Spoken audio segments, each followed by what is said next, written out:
let's begin with a slight quieting of the mind.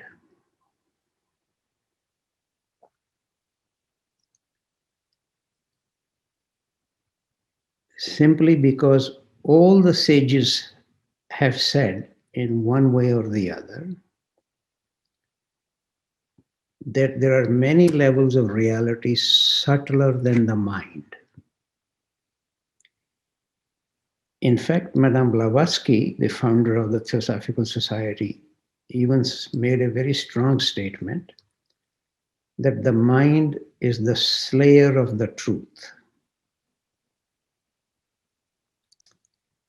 Not to be against the mind, but how can I at least temporarily sometimes be a little free of that mind?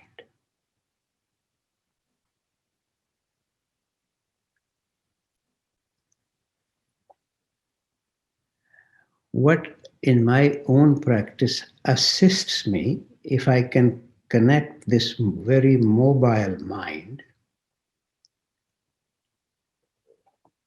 with something relatively much more stable, namely my own body.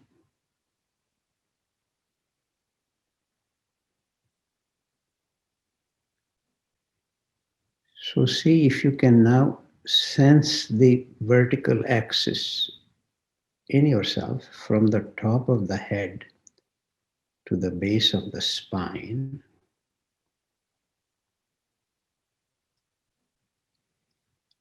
And basically to see if I just connect my mind with that axis. Not very rigidly, because it will rebel, not accustomed to being completely still. So I allow movement of the mind up and down the vertical axis, but exercise a little will to not to allow it to move away from the axis. But if it does, not to be upset about it, not to be against it, to bring the mind back with care and attention to the vertical axis. Also a reminder, some of you have heard me say these things many times, but one can always come back to these obvious truths.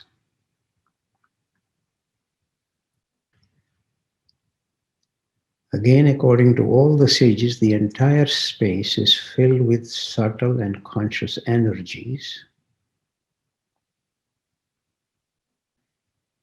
including the room where you are now sitting. All around you, there is the prevailing presence of the Holy Spirit or God or Allah, whatever label you apply.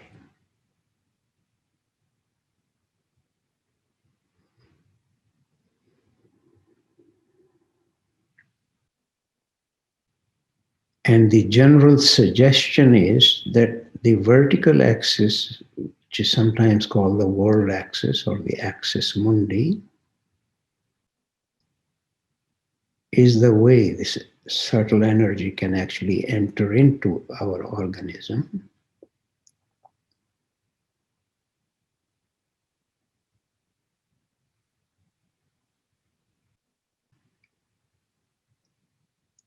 And another important and rather obvious reminder that you or I, we did not create ourselves.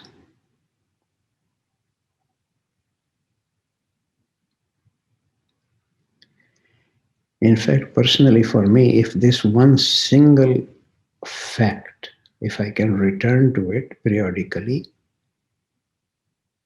it will be a great help in my practice. I did not create myself.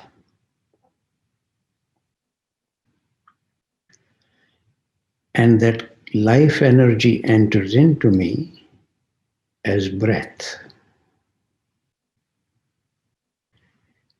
So as our mind is connected with the vertical axis, allowing it to move up and down the axis without artificially forcing anything.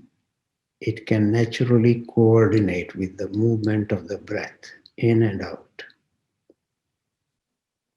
As I breathe out, the mind can go down the axis. As I breathe in, it can go up the axis. But without holding my breath either outside or inside, without forcing it, but the very fact that I bring some observation of my breathing naturally changes the quality of my breathing.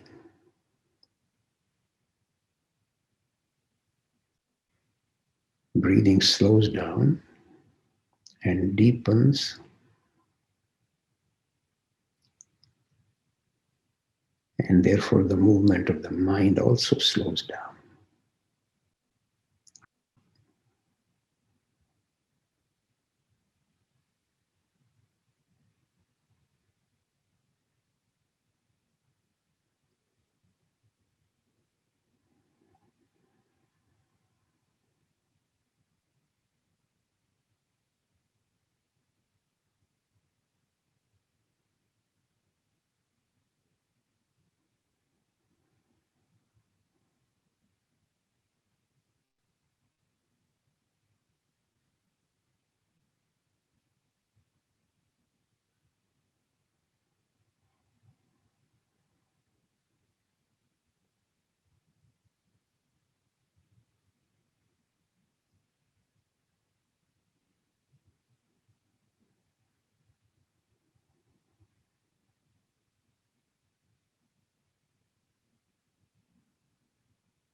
If it is true, as has been said by all the sages, that there are levels of reality subtler than the mind, how do we become more and more receptive to those levels? Is there something in me which is subtler than the mind that can in fact relate with or receive these energies which are higher or subtler than the mind?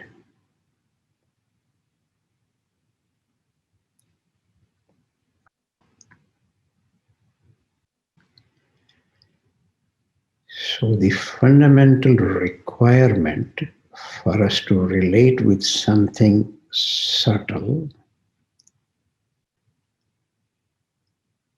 is not having an attitude of demanding something or commanding something, but a sense of receptivity, welcoming. And the most important contribution from our side is relaxation. Certainly physical relaxation, but more importantly, both mental and emotional relaxation.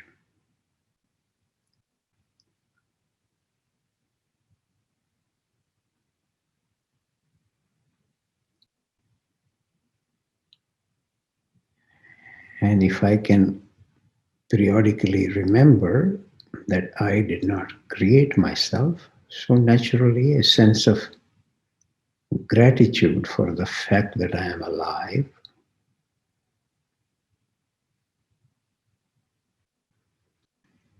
and naturally a question, why am I alive?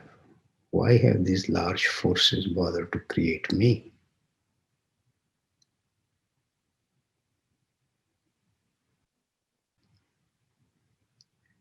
And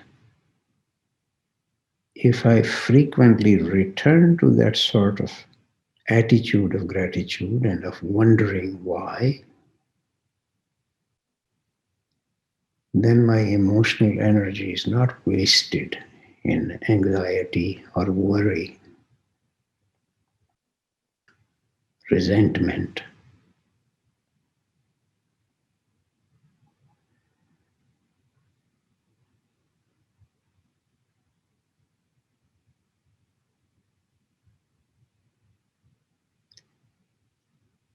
Similarly, mental relaxation.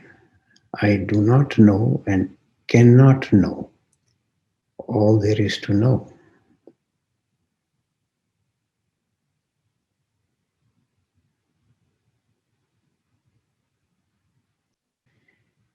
So if I happen to come across something said by the Buddha or by Christ or by Krishna, can I simply hear this without arguing, agreeing, or disagreeing?